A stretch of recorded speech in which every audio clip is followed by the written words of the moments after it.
Good morning, day 3. അപ്പൊ നമ്മൾ ഇന്ന് തവാങ്ങില് മഞ്ഞിലേക്ക് പോവാന്ന്. നല്ല വെയിലുണ്ട്, അത് നല്ല തണുപ്പായിരുന്നു. ഫുള്ള് ഇന്നറും ജാക്കറ്റൊക്കെ ഇട്ടിട്ടുണ്ട് ആളോ.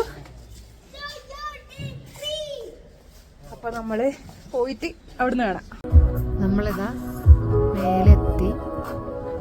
ഇനിയും കുറച്ചുകൂടി പോയാലുണ്ട്. അടിപൊളി തുടങ്ങിയിട്ടുണ്ട് സ്നോ. നമ്മളിപ്പോൾ തവാങ്ങിലെത്തിയിട്ടുള്ളത് ഇത് ഏപ്രിൽ 19 കേട്ടോ ഇന്നത്തെ ഡേറ്റ് എന്ന് പറയുന്നത്. കഴിഞ്ഞ 2 ആഴ്ച മുന്നേ വരെ ഇവിടെ നല്ല മഞ്ഞുണ്ടായിരുന്നു. പക്ഷേ ഇപ്പോൾ അധികം മഞ്ഞൊന്നുമില്ല, നിറയെ കാണാനില്ല. ഇങ്ങനെ ഈ കാണുന്ന പോലെ ഇടവിട്ടേ ഉള്ളൂ. എന്നാലും നല്ല ഭംഗിയുണ്ട് കാണാൻ വേണ്ടിയിട്ട്.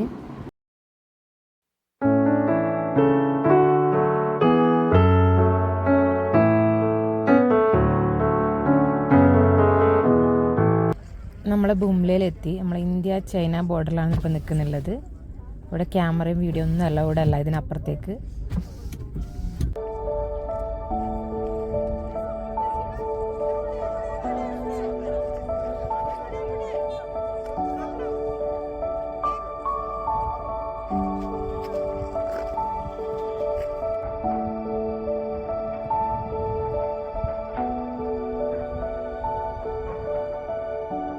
ഭാഗങ്ങളായിട്ട് ഒരുപാട് മഞ്ഞ് കൂടി നിൽക്കുന്നുണ്ട്. അപ്പോൾ അവിടെ വെച്ചിട്ട് സ്നോമാനൊക്കെ ഉണ്ടാക്കി കളിക്കാൻ പറ്റും.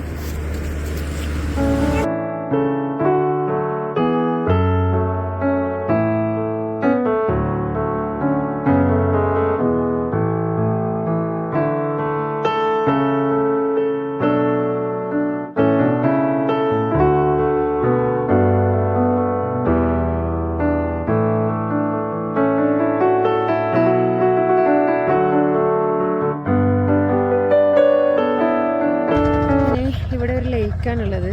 ആ ലേക്കിനും കൂടി കാണാൻ വേണ്ടി കുറച്ചുകൂടി താഴോട്ട് വന്നിട്ടാ നമുക്ക് ലേക്കിലേക്ക് പോവാം.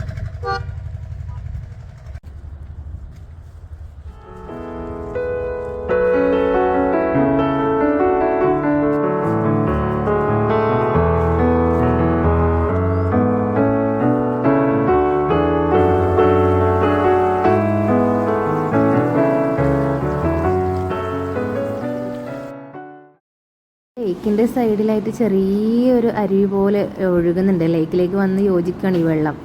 അപ്പോൾ അതിൻ്റെ സൈഡിലായിട്ട് ഒരു യാക്കിനെ കണ്ടപ്പോൾ ഞാനൊന്ന് വീഡിയോ എടുക്കാമെന്ന് വിചാരിച്ച് അടുത്ത് പോയില്ല, കുറച്ച് പേടിയുണ്ടായിരുന്നു.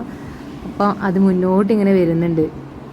വലിയ സൈസാണ് കേട്ടോ, നല്ലൊരു കുട്ടിയാന നല്ലൊരു മീഡിയം സൈസുള്ള ഒരു ആനേൻ്റെ വലിപ്പം തന്നെയുണ്ട് ഈ യാക്കിന്. കാണുമ്പോൾ പേടിയാവുന്നുണ്ട്, പക്ഷേ അത് നമ്മളെ ശ്രദ്ധിക്കുന്ന പോലും ഇല്ല.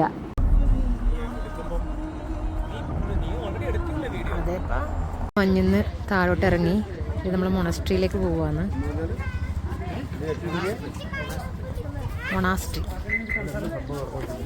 ഇവിടെ വന്നപ്പോൾ ആദ്യം തന്നെ ഓർമ്മ വരുന്നത് നമ്മുടെ അക്കുസോട്ടോനെയും ഉണ്ണിക്കുട്ടനെയും അപ്പുക്കുട്ടനും അശോകേട്ടൻ ഇവരൊക്കെയാണ് ഓർമ്മ വരിക. യോധ സിനിമ നല്ല രസമുണ്ട് കേട്ടോ, ഇവരെ കാണാൻ എന്തൊരു ക്യൂട്ടാണെന്നറിയാം. പക്ഷേ ഈ നമ്മൾ കുട്ടി ഉണ്ണിക്കുട്ടന്മാരില്ലേ, ഒരു മിനിറ്റ് വെറുതെ നിൽക്കുകയോ നടക്കുകയോ ഇല്ല, എപ്പോഴും ഓട്ടാണ്, അങ്ങോട്ടോടുന്നു ഇങ്ങോട്ടോടുന്നു. നല്ല ക്യൂട്ടായിരുന്നു. വലിയവരെ നമ്മൾ അധികം ശ്രദ്ധിച്ചില്ല, കുട്ടികളാണ് ഭയങ്കര ക്യൂട്ടായി എപ്പോഴും ഇങ്ങനെ ഭയങ്കര എനർജറ്റിക്കായി നിൽക്കുന്നത് കണ്ടപ്പോൾ നമ്മളെ ശരിക്കും നമ്മളെ നേപ്പാളി ആ സിനിമ യോധ തന്നെയാണ് മിസ് ചെയ്തത്. ഉണ്ണിക്കുട്ടാ